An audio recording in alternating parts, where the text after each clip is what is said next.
Hello everyone, আসসালামু আলাইকুম। It's me Asif Rahman. Welcome to my channel. আজকে আমি দেখাবো বাংলাদেশ থেকে যারা সিএসই তে বা computer science and engineering department থেকে ব্যাচেলর কমপ্লিট করেছেন এবং তারা যদি জার্মানিতে মাস্টার্স করতে আসতে চান, তাহলে কিন্তু আপনাকে এপ্লাই করতে হবে অবশ্যই। এবং এপ্লাই করতে গিয়ে জার্মানিতে ২ ধরনের প্ল্যাটফর্ম আছে। একটা হচ্ছে ইউনি অ্যাসিস্ট, আর একটা হচ্ছে ইউনিভার্সিটির পোর্টাল। সরাসরি ইউনিভার্সিটির পোর্টালে গিয়ে এপ্লাই করতে হয়। তো ইউনিভার্সিটির পোর্টালে গিয়ে যদি আপনারা এপ্লাই করেন, তাহলে কিন্তু আপনি এটা পুরোটাই cost and loss. Cost and loss মানে হচ্ছে কোনো অ্যাপ্লিকেশন ফি আপনাকে দিতে হবে না। তো আজকে আমি এরকমই অনেকগুলো প্রোগ্রাম আপনাদেরকে দেখাবো। এই লিস্টটা আমি আপনাদের সাথে শেয়ার করতে চাচ্ছি। প্রত্যেকটা ইউনিভার্সিটির নাম এবং যে প্রোগ্রামটা, সেই প্রোগ্রামটা আমি সরাসরি আপনাদেরকে দেখিয়ে দিব। তবে এইসব প্রোগ্রামে কিন্তু আপনার আইএলটিএস এর স্কোর লাগবে 6.5, মিনিমাম 6.5, এবং 6.5 এর যদি উপরে হয় তাহলে আরো ভালো হবে। প্রতিযোগিতায় আপনি এগিয়ে থাকবেন। সো আজকের আমার এই ভিডিওটি যারা দেখতেছেন, তাদের ভিতরে যদি কেউ আইএলটিএস এর 6.5 এর নিচে পেয়ে থাকেন, তাহলে এখানে আপনাদের এপ্লাই করে লাভ নেই। আজকের ভিডিওটি শুধুমাত্র যারা আইএলটিএস 6.5 অথবা তার থেকে বেশি পেয়েছে তাদের জন্য, এবং অবশ্যই সিএসই ব্যাকগ্রাউন্ডের। তো আমি একে, একে করে এখন সিএসই ব্যাকগ্রাউন্ডের প্রোগ্রামগুলো শেয়ার করতেছি। এরপরে আমি আবার অন্য একটা ব্যাকগ্রাউন্ডের, যেরকম ইলেকট্রিক্যাল ইঞ্জিনিয়ার আছে, মেকানিক্যাল ইঞ্জিনিয়ারিং আছে, দেন যারা বায়োলজি ব্যাকগ্রাউন্ডের আছে, তারপরে যারা আর্টস ব্যাকগ্রাউন্ডের আছে, তারপর বিজনেস ব্যাকগ্রাউন্ডের যারা আছে, এরকম একটা, একটা করে আমি একটা সিরিজ ইনশাআল্লাহ তৈরি করব। তো এখন আমি সিএসই নিয়ে ভিডিও তৈরি করতেছি। ইতোমধ্যে আমার ২ টো ভিডিও আমি শেয়ার করেছি। একটা হচ্ছে যারা আইএলটিএস 5.5 পেয়েছেন তারা কিভাবে সিএসই রিলেটেড সাবজেক্ট খুঁজে পাবেন বা কিভাবে এপ্লাই করবেন। আমি কিন্তু একদম পুরা প্রোগ্রামের লিস্ট আপনাদের সাথে শেয়ার করছি, এবং ইনশাআল্লাহ আপনারা যদি এপ্লাই করেন, ইনশাআল্লাহ আপনারা অফার লেটার পেয়ে যাবেন। পাশাপাশি যারা আইএলটিএস 6 পেয়েছেন এবং সিএসই ব্যাকগ্রাউন্ড থেকে, তাদের জন্য কিন্তু আমি আরেকটা ভিডিও তৈরি করেছি। কারণ এক ভিডিওতে যদি সব দিতে যাই তাহলে একটা জগাখিচুড়ি অবস্থা হয়ে যাবে। যেরকম ধরেন, যে আইএলটিএস 6.5 পেয়েছে তার কিন্তু ওই যে আইএলটিএস 5.5 ওই ভিডিও দরকার নাই। আবার যে আইএলটিএস 5.5 পেয়েছে তার কিন্তু আজকের ভিডিওটি দরকার নাই। যার কারণে আমি আলাদা, আলাদা করে দিয়েছি আপনাদের সুবিধার জন্যই। তো চলুন কথা না বাড়িয়ে আজকের ভিডিওটি শুরু করা যাক। আমি চলে যাচ্ছি ডেস্কটপে। তো ওয়েলকাম টু মাই ডেস্কটপ। আমার অলরেডি সবকিছু সাজানো আছে। এখানে আপনাদের সার্চ দিয়ে দিয়ে দেখাবো না। এখানে দেখাতে গেলে বিরক্ত হয়ে যাবেন। তো আমি একটু আমার এক্সেলটা ওপেন করলাম। এই হচ্ছে টোটাল লিস্ট আমার কাছে, মানে যেগুলো হচ্ছে আপনার আইএলটিএস এর 6.5 লাগবে, এবং পোর্টাল, ইউনিভার্সিটির পোর্টালে গিয়ে এপ্লাই করতে পারবেন। একদম পুরো কস্ট এন্ড লস, মানে কোনো টাকা পয়সা লাগবে না। টোটাল 19টা সাবজেক্ট, আমি এরকম টোটাল 19টা প্রোগ্রাম পেয়েছি যেগুলো কিনা এরকম কম্পিউটার সায়েন্স রিলেটেড। এই 19টা যদি আমি সবগুলো ওপেন করে দেখাতে চাই তাহলে কিন্তু ভালোই সময় লাগবে। যাই হোক, আর এখানে এই যে এটাও দেওয়া আছে, তো আমি একটু দেখাই, একটা একটা করে বলে যাই।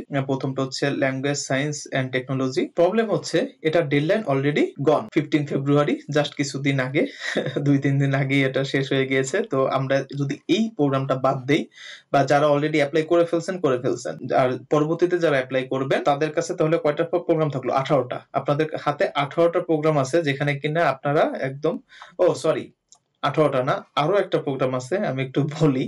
এই যে এটা হচ্ছে বাই পোস্টে পাঠাতে হবে। তো বাই পোস্টে পাঠাতে গেলেও কিন্তু আপনার একটা টাকা খরচ করতে হবে, কারণ ডিএসএল এর মাধ্যমে পাঠাতে হবে, তারপরে নোটারি করতে হবে। তো এটাও আসলে কস্ট এন্ড লস না। তো আমরা যদি এটাও বাদ দেই, আমি এটা সরি খেয়াল করি নাই, আমরা যদি এটা বাদ দেই তাহলে হচ্ছে টোটাল 17টা, আর হচ্ছে এই যে এইটা মার্ক করে রাখতেছি, ঠিক আছে?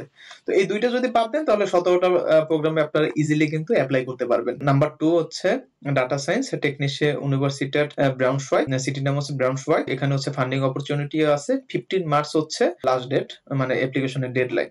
এরপরে হচ্ছে ইন্টেলিজেন্ট অ্যাডাপটিভ সিস্টেম, এটা হচ্ছে ইউনিভার্সিটি হামবুর্গ, এটা হামবুর্গে অবস্থিত। হামবুর্গ আপনারা সবাই চিনেন, এটা একটা বড় সিটি। তো এটা হচ্ছে 31 মার্চ হচ্ছে ডেডলাইন, এবং ইউনিভার্সিটির ভিতরে কিন্তু ফান্ডিং অপরচুনিটিও আছে। ফান্ডিং অপরচুনিটিটা কি, যে জার্মানি আসার পরও কিন্তু স্কলারশিপ, তারপরে স্টাইপেন্ড, তারপরে স্টুডেন্টদেরকে হচ্ছে হেল্প করে ইউনিভার্সিটির পক্ষ থেকে, বা যে এই সিটি গুলা যে স্টেটে অবস্থিত সেই স্টেটের তরফ থেকেও কিন্তু একটা ফান্ড স্টুডেন্টদের জন্য থাকে। তো আপনারা চাইলে অ্যাপ্লাই করতে পারেন সেসব স্কলারশিপের জন্য, এবং আপনারা পেয়েও যেতে পারেন। তো এটা হচ্ছে ফান্ডিং ইউনিভার্সিটি। তো যেসব ইউনিভার্সিটি যে নো আছে সেখানে কোন রকমের ফান্ডিং আসলে আপনারা পাবেন না, শুধুমাত্র যেখানে ইএস আছে সেটাতেই সম্ভব। আচ্ছা, যাই হোক, এরপরে অ্যাপ্লাইড কম্পিউটার সায়েন্স, এটা হচ্ছে ইউনিভার্সিটি অফ গটিঙ্গেন, এটা 15 এপ্রিল হচ্ছে ডেডলাইন। আর এটা আর কি বলবো, এটা তো সবগুলাই পোর্টালে গিয়ে অ্যাপ্লাই করবেন। আর আবারও বলে দিচ্ছি, যারা আইসে 6.5 পেয়েছেন বা 6.5 এর উপরে পেয়েছেন, 6.5 এর, যেমন আমি এখানে তো 6.5 মিনিমামটা লিখছি, কোথাও কোথাও কিন্তু লেখা ছিল যে 6.5 অ্যান্ড অ্যাবভ, তার মানে 6.5 এর উপরেও যদি কেউ পেয়ে থাকে তাদেরকে অগ্রাধিকার দেওয়া হবে। এরপরে কম্পিউটার সায়েন্স, এটা হচ্ছে সেম ইউনিভার্সিটি অফ রেগেন্সবুর্গ, আরো একটা কোর্স আছে টোটাল, মানে এই ইউনিভার্সিটি হচ্ছে তিনটাই same university, computer science, data science and human centre artificial intelligence, এবং সবগুলোর ডেডলাইনই হচ্ছে 15 এপ্রিল। এরপরে Dortmund embedded system engineering, Dortmund university of applied science. তো এখানে আপনারা অ্যাপ্লাই করতে পারেন, এটা 15 এপ্রিল হচ্ছে ডেডলাইন। এটাতে ফান্ডিং অপরচুনিটি নেই। এরপর হচ্ছে ইউনিভার্সিটি অফ জিগেন, এখানে দুটো প্রোগ্রাম আছে টোটাল, একটা হচ্ছে কম্পিউটার সায়েন্স আর একটা হচ্ছে হিউম্যান কম্পিউটার ইন্টারঅ্যাকশন। তো এগুলা কিন্তু আসলে আপনারা অনেকগুলা, যেমন এই যে দেখুন ল্যাঙ্গুয়েজ সায়েন্স এন্ড টেকনোলজি, এটা শুনে হয়তো আপনাদের কাছে মনে হতে পারে এটা কি কম্পিউটার সায়েন্স রিলেটেড। এটা আসলে কম্পিউটার সায়েন্স রিলেটেড, মানে এই প্রোগ্রামে অ্যাপ্লাই করতে হলে আপনার ব্যাচেলর থাকতে হবে কম্পিউটার সায়েন্সে। তারপরে যে ডেটা সায়েন্স, দেন এটা একটা ডেটা সায়েন্স, তারপরে এমবেডেড সিস্টেম ইঞ্জিনিয়ারিং, এখানেও কিন্তু যারা সিএসসি ব্যাকগ্রাউন্ডের স্টুডেন্ট আছেন তারা কিন্তু এখানে অ্যাপ্লাই করতে পারবেন। তো এরপরে চলে যাই আবার এখানে আউসবুর্গ, এটা হচ্ছে সফটওয়্যার ইঞ্জিনিয়ারিং, ইউনিভার্সিটি অফ আউসবুর্গ, এটা 6.5 এবং 1 মে হচ্ছে ডেডলাইন। আর সেমিস্টার ফি অনেক কম, মাত্র 150 ইউরো। আর এই যে প্রোগ্রামটা, এটা হচ্ছে অ্যাপ্লাইড কম্পিউটার সায়েন্স, এখানে হচ্ছে মানে পোর্টালেও অ্যাপ্লাই করতে পারবেন না, ইউনিভার্সিটিতেও অ্যাপ্লাই করতে পারবেন না, বাই পোস্টে পাঠাতে হবে। আমি যে ইউনিভার্সিটিতে আছি আমার ক্ষেত্রেও এটাই করা লাগছিল, আমি বাই পোস্টে পাঠিয়েছিলাম ডকুমেন্ট, এবং ডকুমেন্টস আবার নোটারি করা লাগছিল, নোটারাইজ কপি ডিএইচএল এর মাধ্যমে পোস্ট করছিলাম ঠিকানায়। তো এটা একটা হ্যাসেল, তো এটা কিন্তু ফ্রি না, যার কারণে ইউরো মার্ক করে রাখলাম। আপনাদের যদি ইচ্ছা হয় অ্যাপ্লাই করতে পারেন, না অ্যাপ্লাই করলেও কোনো সমস্যা নেই। এবং এই সিটিটাও কিন্তু অত পপুলার সিটি না। যাই হোক, তো applied research in computer science, এটা হচ্ছে hop university of applied Science, এটা হচ্ছে হপ, সিটির নামই হপ, মাত্র 3টা সেমিস্টার, প্রত্যেকটা কোর্সই এখানে 4টা করে সেমিস্টার, শুধুমাত্র এই যে hop university of applied science এটাই 3টা সেমিস্টার। যাই হোক, এবার 31 মে, এখানে 31 মে হচ্ছে ডেডলাইন। এরপর হচ্ছে আর্টিফিশিয়াল ইন্টেলিজেন্স, এটা হচ্ছে ফাউ এরলাঙ্গেন নুরেমবার্গ। সো ফাউ অনেক পপুলার আই থিঙ্ক, বিকজ আমি দেখছি যে অনেক বাংলাদেশি স্টুডেন্ট আছে এখানে পড়তে আসে, ফাউ এরলাঙ্গেন নুরেমবার্গ। এখানে তো আপনারা অ্যাপ্লাই করতে পারেন 31 মে, এবং অ্যাপ্লিকেশন ফি নাই কোনো, ফ্রি। তারপর ইনফরমেশন সিস্টেমস, এটা হচ্ছে FH, Aachen University of applied Science, এটা হচ্ছে আকেনে অবস্থিত।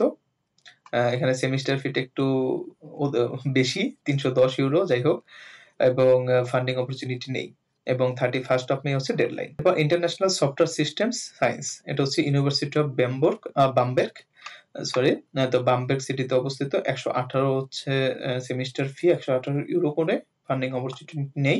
1 জুন হচ্ছে অ্যাপ্লিকেশন ডেডলাইন। এরপর artificial intelligence and machine learning, এটা হচ্ছে টেকনিক্যাল ইউনিভার্সিটি অফ ডার্মস্টাড, এটা ফ্রাঙ্কফুর্টের কাছেই অবস্থিত এই সিটিটা, এবং এটা মোটামুটি বাংলাদেশি স্টুডেন্টদের কাছে ভালোই পপুলার। আমি দেখলাম যে প্রতি বছর ভালোই স্টুডেন্ট আসে। তো এটাতেও ফান্ডিং অপরচুনিটি, বাট সেমিস্টার ফিটা অনেক বেশি, 340, বাট আই থিঙ্ক এই 340 এর ভিতরে আপনার যে ট্রান্সপোর্টেশন এটা ইনক্লুডেড, মানে 6 মাস টানা, এটা কিন্তু 6 মাসের জন্য, হ্যাঁ, 340 ইউরো সেমিস্টার 6 মাসের জন্য, এবং এই 6 মাস পুরো জার্মানি পাবলিক ট্রান্সপোর্ট ফ্রি। তো 15 জুলাই হচ্ছে ডেডলাইন, এটাও পোর্টালে, সবই তো পোর্টালে। তো এরপর হচ্ছে কম্পিউটার সায়েন্স ইউনিভার্সিটি অফ বায়রথ, তো এটা 143 ইউরো করে সেমিস্টার ফি, ফান্ডিং অপরচুনিটি আছে, এবং 15 জুলাই হচ্ছে ডেডলাইন। এরপরে লাস্ট যেটা, সেটা হচ্ছে data science Hamburg university of technology, এটা কিন্তু আবার আলাদা। দেখুন, এর আগে কিন্তু আর একটা হামবুর্গ, এই যে ইউনিভার্সিটি হামবুর্গ, এটা কিন্তু হামবুর্গ ইউনিভার্সিটি, আর এটা হচ্ছে হামবুর্গ ইউনিভার্সিটি অফ টেকনোলজি, এটাও হচ্ছে অ্যাপ্লাইড সায়েন্সের মতোই। তো এখানে 15 জুলাই হচ্ছে ডেডলাইন। তো এই হচ্ছে টোটাল আমার 17টা সাবজেক্ট, যেহেতু দুটো বাদ হয়ে গেল। তো এই 17টা প্রোগ্রামে কিন্তু আপনারা একদম ফ্রি অ্যাপ্লাই করতে পারেন। তো আর দেরি কেন, অলরেডি কিন্তু অ্যাপ্লিকেশন শুরু হয়ে গিয়েছে, বা কিছু ইউনিভার্সিটিতে মনে হয়, মানে এই যে দেখুন, যে ইউনিভার্সিটির ডেডলাইন মার্চ এপ্রিল, এগুলোতে আশা করি অ্যাপ্লিকেশন অলরেডি শুরু হয়ে গিয়েছে। আর যেগুলোতে যে মে জুন জুলাই, এগুলো মনে হয় মার্চ মাস থেকে শুরু হবে। তো আপনারা সব ডকুমেন্টস রেডি করে ফেলেন, মোটিভেশন লেটার লিখে ফেলেন, সবকিছু রেডি করেন, সিভি তৈরি করেন, এবং অ্যাপ্লাই করেন। এবং নেক্সট ভিডিওতে থাকছে সেম কম্পিউটার সায়েন্স রিলেটেড কিছু প্রোগ্রাম, এবং যেগুলোতে ইউনিভার্সিটি থ্রুতে অ্যাপ্লাই করতে হবে। যদি ভিডিওটি আসলে ভালো লেগে থাকে, প্লিজ লাইক কমেন্ট শেয়ার করুন। আর সাবস্ক্রাইব করে বেল বাটনটি ক্লিক করে রাখুন যাতে নেক্সট ভিডিও দেওয়ার সাথে, সাথে আপনারা নোটিফিকেশন পেয়ে যান। তো আজকের মতো বিদায় নিচ্ছি। ভালো থাকুন, সুস্থ থাকুন। আল্লাহ হাফেজ।